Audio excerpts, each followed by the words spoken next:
Painting hair. There's many ways to paint hair with watercolor, but I'm just going to show you one simple way. If you have a lot of hair and, a larger image like this, I would go ahead and just use a wet brush. It already has clean water, and just paint water over the hair portion. And you want a glossy look or satin. You do not want puddles. And once you have that, you can go ahead and add your color, and it will blend out softly and nicely, so it won't have any hard edges. Again, this is a good technique to use if you're painting a larger figure.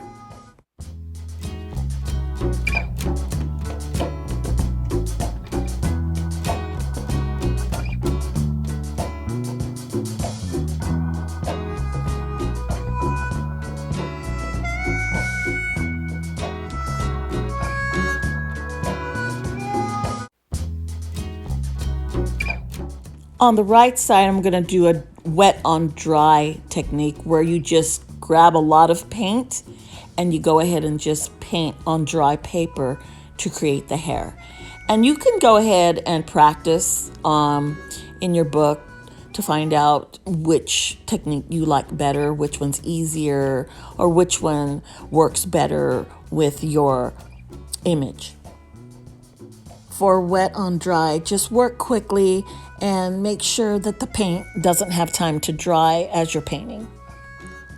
My first layer is kind of pale, so I want to add a more intense color. So I just grab more paint, more wet paint, and I'm adding it on top of my other paint that has not completely dried yet. So it's still going to have a soft drying effect.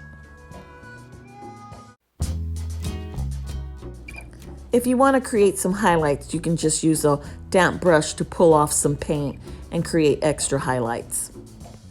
On the left side, I just want to add some more color, make it a little more intense. So I grab some more of my brown and I just continue to add layers on top of my dry paint.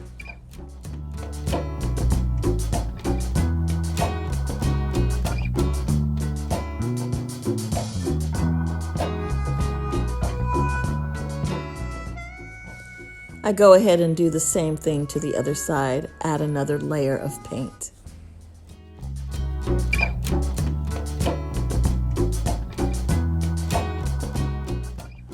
I'm sure a lot of you still like to draw small figures, so if you are going to be painting a smaller image of a person, all you need to do is just use the wet on dry.